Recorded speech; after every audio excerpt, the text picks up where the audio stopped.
Aquí estamos en el final del Festival de Hamburgo con Helena Whitman, que es una directora que en Argentina se pasó uno de sus cortos en el Festival de Cosquín. Recientemente Drift, que es el nombre de su ópera prima, arrancó en el Festival de Venecia y la segunda pasada siguió en el Festival de Hamburgo.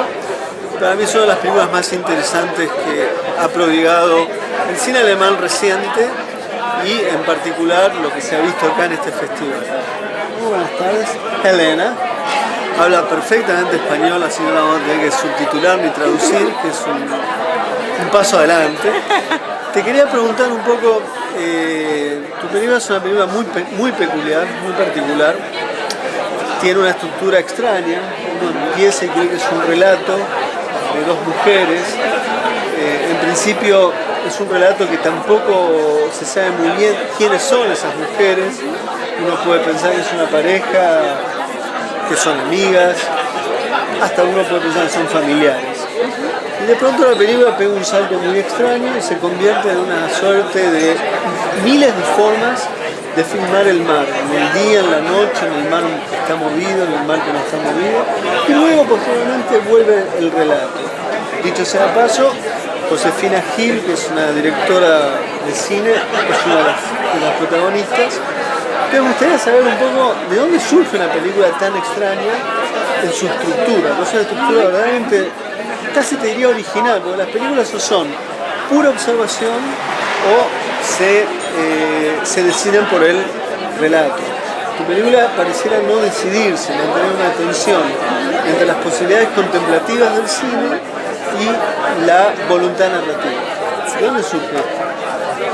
Bueno, eso viene porque como trabajamos la película, empezamos con una investigación sobre el mar como espacio. Así empezó todo. Y Teresa, que es bueno, hay tres protagonistas de una manera. Está Teresa, está Josefina y está Emma. Y bueno, al principio nada de eso existía, sino solamente la curiosidad y el interés para entender cómo funciona el mar, el océano como espacio de percepción. Sí. Porque no hay mucho sobre eso, ni textos, ni películas, se trata mucho sobre cosas sociales, trabajo, la historia, todo eso, pero la percepción en sí no existía mucho, entonces fuimos por eso. Y en algún momento, porque al principio pensamos de hacer un documental, no clásico, porque no hago filmes así clásicamente documentales, no me interesa mucho, pero documental experimental, digamos. Y en algún momento yo pregunté a Teresa entrar en una imagen durante un rodaje de investigación también, y filmé y después vi el material. Y pensaba, eso es interesante porque de alguna forma necesito un cuerpo humano como medio de transmitir esa experiencia que vamos a tener, porque todo lo que está en la película fue también una experiencia para nosotras, para todas. Y Josefina entró de otra manera también porque quería filmar con Teresa y preguntaba a Josefina de trabajar como asistente de fotografía. Pero me di cuenta, porque Teresa no es actriz, sino antropóloga, que necesita a alguien. Necesita como alguien para interactuar. Sí. Entonces pensaba, bueno, está Josefina y empezamos con eso. Y es donde empieza la película también, es el primer material que filmamos, básicamente. Quería preguntar por algunas cuestiones que yo observo en la película. En líneas generales los planos son fijos, pero constantemente estás preocupada por el movimiento de la realidad. Sí. O sea, el mar en su movimiento, cuando la imagen se mueve es porque el barco en el que se está registrando se mueve. Cuando filmás al personaje en los trenes, en un tren por ejemplo, cuando llega a un aeropuerto, siempre hay un trabajo sobre los reflejos en movimiento, de tal modo que siempre está esta especie de obsesión por un registro de la realidad en movimiento. Entonces, ¿esto a qué responde? Yo siempre voy de los espacios en general, no solamente el océano, pero también si pienso en una escena, porque todas las escenas que ves en la película no son documentales, obviamente, que está todo planeado, está. Pero viene de un interés por los lugares que pasamos, entonces yo intento de entender el lugar y leer todo lo que hay, porque yo pienso que todo está ahí. Cuando vemos esa escena, por ejemplo, cuenta mucho, pero hay que enfocar eso y encontrar una imagen y un sonido después, pero una imagen para contar lo que quiere contar. Y así fue como trabajamos. Entonces, por ejemplo, con los reflejos, eso fueron las escenas al final de la película que también filmamos muy tarde dentro del proceso. Y me pareció adecuado, digamos, a volver al lugar donde empezamos, pero cambió. Y cambió porque tenemos esa experiencia y tiene consecuencias para nosotros, pero también quería para lo que vea la película que tenga consecuencias. Todo lo que habíamos visto antes y siento antes, porque es muy sensual todo.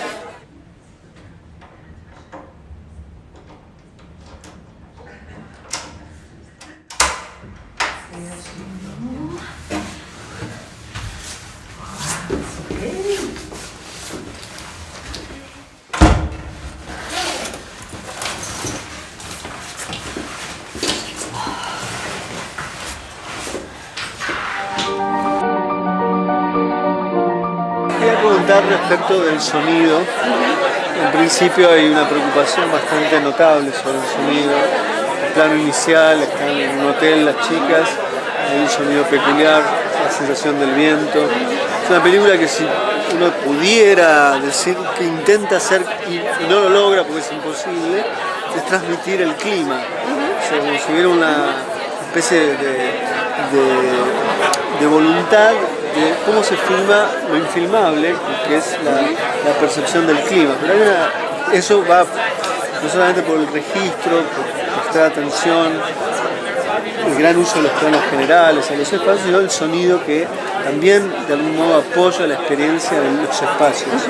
Entonces quería preguntarte, hay dos decisiones claras. Por un lado, imagino que hay un registro de sonido directo, luego trabajado, y lo segundo es un trabajo muy peculiar, donde la película no apela a la música, pero sí apela a un sonido, a un fondo sonoro de composición que prescinde de la melodía, es un fondo sonoro. Entonces, contame un poco de estas decisiones. Bueno, en general para mí una película, el sonido es 50% igual a la imagen y pienso que eso no es muy normal o conocido en el cine, no sé por qué, pero para mí lo es. Y porque el sonido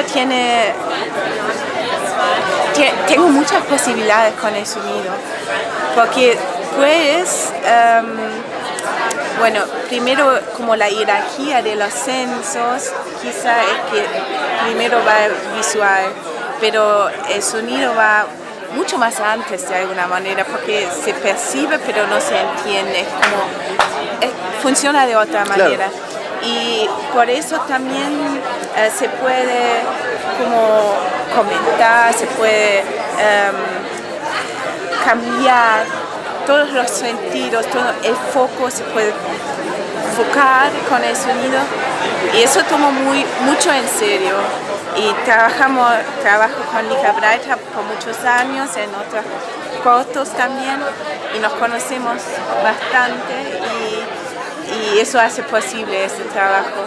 Y con el mar, cuando empieza la composición, fue porque empieza con sonidos concretos, filtrados, mezclados, puede ser, pero después hay unos,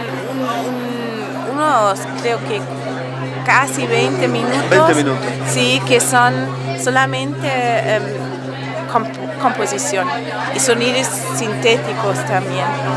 Y fue porque el mar que mostramos no es el mar, es una construcción, es cultural y no existe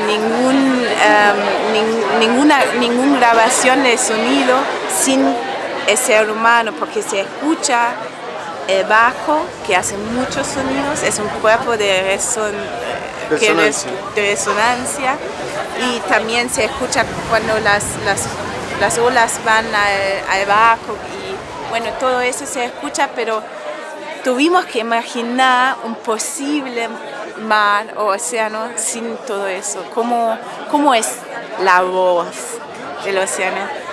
Y es la voz de nuestro océano, es completamente construido y todo, pero sí, así trabajamos. Bueno, la han escuchado, nosotros siempre en el cinematógrafo, como también cuando hago el programa de radio La Oreja de Bresson, insistimos una y otra vez sobre la importancia que tiene el sonido, que es parte de una ontología del cine. Muchas veces el cine se suele pensar solamente desde la imagen.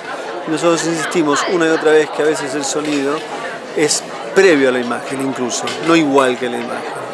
En sí, escucharla a ella ha sido un gran agrado. La película es verdaderamente un goce perceptivo. Se estrenará tarde o temprano en la Argentina. Recuerden, la película se llama Drift y ella es Helena Whitman. Es un honor tenerla aquí en el cinematógrafo desde Hamburgo, Alemania. Hasta la próxima.